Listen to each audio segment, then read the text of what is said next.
All right, let's speak now to Alanna O'Malley, who is the chairperson of UN Studies in Peace and Justice over at Leiden University. She joins us from the Netherlands. Alanna, good to have you on the show.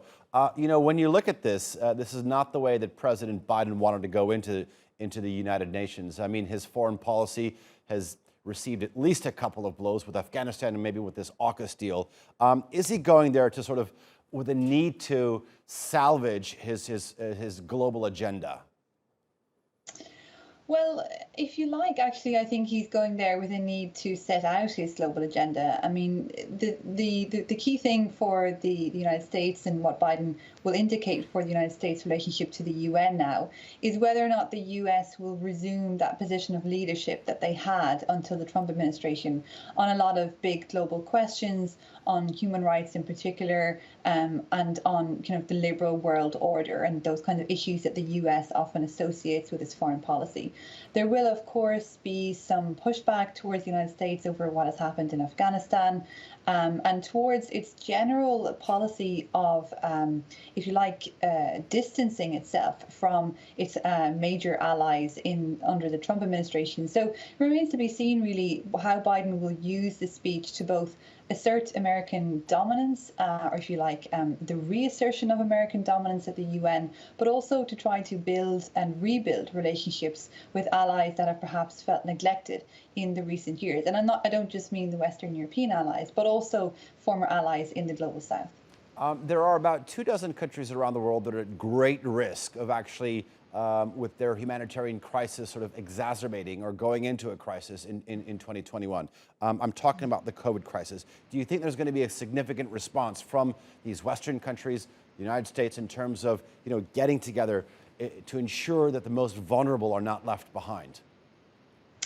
Yeah, so I think what the pandemic has shown us is that this is an interconnected global crisis. So solving the pandemic or kind of reducing the pandemic in one country really doesn't fix the overall global problem. So we can expect a lot of discussion about vaccine politics, about that growing distance in equality to vaccine access in the North and South, and also that pressure, especially on Western countries like the US, to share more vaccines, to share more resources to countries that have not had sufficient access to vaccines yet.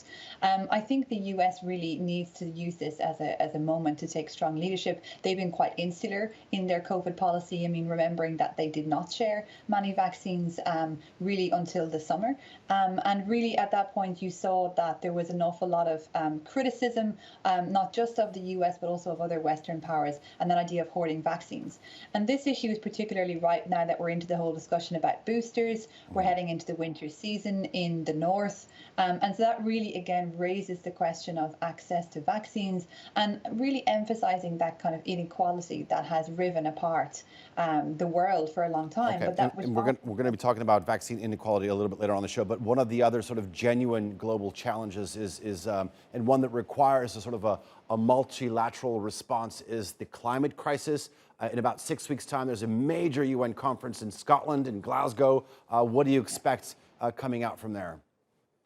Yeah, well, we saw a climate crisis. It will be a great feature of Biden's speech, I hope, but also of Antonio Guterres, the Secretary General's speech to the General Assembly today. And the climate crisis, again, has been seen to be more and more evident in countries all over the world. So now there's no longer this idea that it happens only to countries very far away from, where you might be situated. And I think that has brought it home.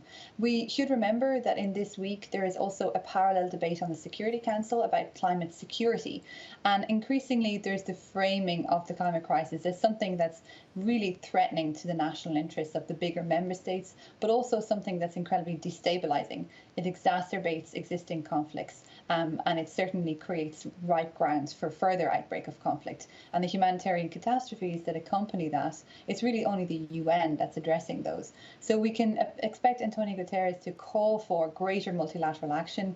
I hope that Biden also echoes this in his speeches. I think we'll see it right across many of the speeches in the General Assembly. And we also should see it really as a moment of action and a moment for kind of coherent multilateral strategy, given that this big climate meeting is coming up in Glasgow in 6 weeks. So it gives a chance for real momentum on this. All right. Alanna O'Malley, a pleasure having you on. I do appreciate your analysis. Thank you.